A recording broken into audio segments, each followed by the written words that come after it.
자, 여러분들 오늘의 문제 시작할까요? 오늘 우리가 이제 같이 풀어볼 문제는 외국 경찰입니다. 비교 경찰에 대한 내용이죠. 첫 번째가 영국의 이제 지방 경찰은 전통적으로 영국은 자치 경찰제거든요. 근데 자치 경찰인데 원칙적으로 삼원 체제라는 게 어떤 거였냐면 자치 경찰인데 자치 경찰의 문제점이 터진 거야. 그래서 1964년도인가 이거를 극복하겠다고 거기다가 삼원체제라는 걸 형성해요. 삼원체제 형성한 삼원체제가 누구냐면요. 첫 번째가 각각의 경찰위원회가 있어요. 지방경찰위원회. 그 다음에 내무부 장관.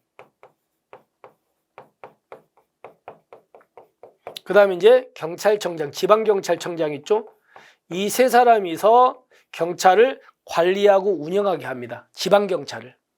근데 이 삼원체제 중에서 내무부 장관이 권한이 점점 강화시킨다는 말은 내무부 장관은 중앙정부 기관이거든요. 그러니까 자치경찰인데 중앙정부의 권한을 강화시켜버린다는 말은 자치경찰 성격을 조금 더 완화시켜버린 거야. 국가가 개입을 많이 해버려요. 그러니까 자치경찰 성격이 점점 완화돼. 그럼 이거 안 되겠다. 야, 우리 근본은 자치경찰인데 이러면 되겠냐 이러면서 이제 여기 있는 대로 21년도에 몇 원 체제로 바꾼다. 3원 체제를 4원 체제로 바꿔요. 그러면 4원 체제로 바꿔서 지역치안위원장, 평의회, 지방청장, 내무부 장관 네 사람으로 이제 변화시켜요. 근데 이렇게 변화시키는 이유는요. 내무부 장관의 권한을 강화시키다 보니까 자치경찰 성격이 강화된 거예요. 이러다 보니까 약화된 거야. 그래서 이렇게 바꾼 이유는 강화시키려고. 따라서 이렇게 바꿔가지고 약화가 아니고 뭐 한 거예요? 강화시킨 겁니다. 강화. 아시겠습니까? 강화시키려고 사원치를 바꿨어. 그러면서 이제 이 지역치안위원장의 권한을 많이 준 거 아닙니까? 됐죠? 그래서 기억 잘못됐습니다. 그 다음에 미국에서 20세기 초에 경찰 개혁을 이끈 인물이 뭐가 있냐면 어거스트 벌머. 우리가 배웠죠. 전문직업 운동. 그 사람의 제자인 윌슨. 이렇게 해가지고 맞습니다. 자, 그 다음에 우리가 미국은 50개의 주가 하나의 국가로 돼 있는 연방국가죠. 연방국가다 보니까 이게 연방정부가 있고요. 연방정부, 연방경찰이 있고 주마다 각각의 뭐가 있고 주경찰이 있고요. 그 안에 또 지방경찰이 따로 있죠. 지방경찰은 크기에 따라서 이제 도시경찰도 있고 군, 면 이렇게 나갑니다. 근데 이 중에서 우리가 알고 있는 가장 권한도 세고 규모도 큰 거는요. 가장 큰 건 여기입니다. 지방경찰입니다. 이쪽이야. 그래서 연방경찰은 실질적으로 권한 행사함으로써 지방경찰의 제한적인 활동에 비해서 광범위하다 아니에요. 얘가 가장 광범위하다고 아시겠죠? 연방경찰 범위가 좁아. 그래서 잘못됐습니다. 그 다음에 자, 또 독일은요. 독일은 미국처럼 50개 주는 아닌데 독일은 16개의 주. 16개의 주를 얘네들은 란트라 그래. 란트. 이 16개의 란트가 하나의 국가를 형성한 연방국가야. 그래서 연방국가인데 당연히 여기에 이제 연방경찰이라는 게 연방 법집행기관이 있고요. 그리고 여기에 각 주마다 주경찰이 있습니다. 그런데 우리가 알고 있는 대부분의 경찰 업무는 주경찰이 합니다. 기본이 주경찰이야. 그래서 얘네들은 서로 상명하복이 아니라고 별개야.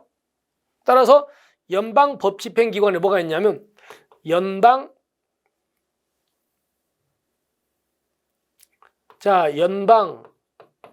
헌법보호청이라는 게 있어요. 보호청 보호국이 있는데 연방헌법보호청은 철저하게 정보기관입니다. 정보기관이기 때문에 수사권이라든가 또는요 법집행권이 없어. 그냥 정보기관. 정보 수집하다 보니까 범죄비가 있더라. 그러면 이제 다른 데다가 넘겨줘야 됩니다. 자기들이 하는 게 아니고. 그 다음에 이제 연방 범죄수사국 내지는 수사청이라고 하죠. 또는 그냥 연방수사국입니다. 얘는 그래서 중요한 사건만 담당하고 주경찰을 지휘 감독할 수 없어. 별개니까. 그리고 이제 연방경찰 이렇게 나눠집니다. 그럼 가볼게요. 이 중에서 연방헌법보청은 경찰기관이 아니야. 법집행 업무 수행하는 거 없다고요. 이런 거 못해. 그냥 뭐의 기관? 정보기관에 불과하다. 됐죠? 그 다음에 아까 우리가 봤던 여기 연방수사국은 보셔야 됩니다. 수사국은 범죄 관련 정보를 총괄하는 조직은 맞아요. 관련 정보 총괄하는 건데 근데 문제는 수사경찰에서 실질적 지휘권 없어요. 그러니까 우리가 만약에 어떤 주에서 살인사건이 나면 그거는 주경찰이 하는 거예요. 그러니까 살인사건 났는데 연방 이 수사국이 주경찰한테 이래라 저래라 지휘 못합니다. 별개입니다. 그래서 이 뒷부분은 X입니다. 이건 갖고 있지 않다. 됐죠? 넘어갑니다. 그 다음에 자, 프랑스는요 이렇게 돼 있거든요. 프랑스는 국가경찰이 있고요. 그 다음에 자치경찰도 있습니다.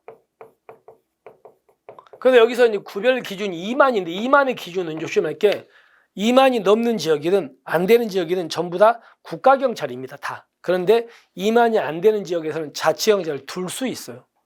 그리고 국가경찰은 또 나눠가지고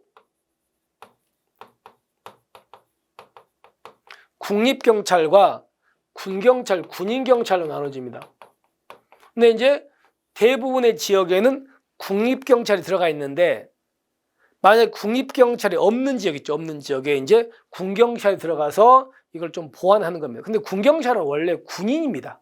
군인인데 만약에 비상시 전쟁 나면 전쟁하러 가겠지만 지금 평시니까 이 사람들이 국립경찰이 없는 지역에서 군경찰이 이제 업무를 수행하게 되는 겁니다. 그 얘기입니다. 따라서 프랑스 군경찰은 군인의 신분으로 국방위 수행하면서 이제 경찰 업무도 담당한다. 아시겠죠? 넘어갑니다. 자, 일본 경찰에 갑시다. 일본 경찰에 대해서는 일본은 이렇습니다. 수사하고 기소를 나누는데 수사는 또 나눠가지고 1차적인 수사권은 누가 갖냐면 경찰, 사법경찰이 갖습니다. 그 다음에 이제 2차적 수사권은 검사가 갖는 거예요. 그리고 기소도 검사가 갖거든요. 그러면 여러분들 범죄가 일어나면 수사는 여기서 시작돼야 되겠죠. 그래서 경찰이 독자적으로 수사를 개시할 수 있는 권한도 있고요. 수사를 진행할 수 있는 권한도 있습니다. 대신에 여기서 수사가 끝나진 않아요. 경찰은 수사에서 이쪽에 오면 이 검사가 수사를 종결하는 권한은 여기서만 갖습니다. 그래서 경찰도 어쨌든 독자적 수사권이 있어요, 없어요? 있습니다. 그럴 때는 그러니까 이거 할 때는 검사와 경찰 관계 상명하복이 아니고 대등한 관계인 겁니다. 이것은 그래서 이것 때문에 X입니다. 검찰과 상호 대등한 협력 관계에 맞습니다, 원칙적으로. 그래서 우리가 좀 더 들어간다면 경찰은 1차 수사할 때 자, 여러분들 압수, 수색, 검증, 그 다음에 체포영장 있죠. 이런 영장도 경찰이 직접 청구할 수 있습니다. 근데 문제는요, 조심할게. 구속 청구권은 이건 또 검사만 갖는 됩니다.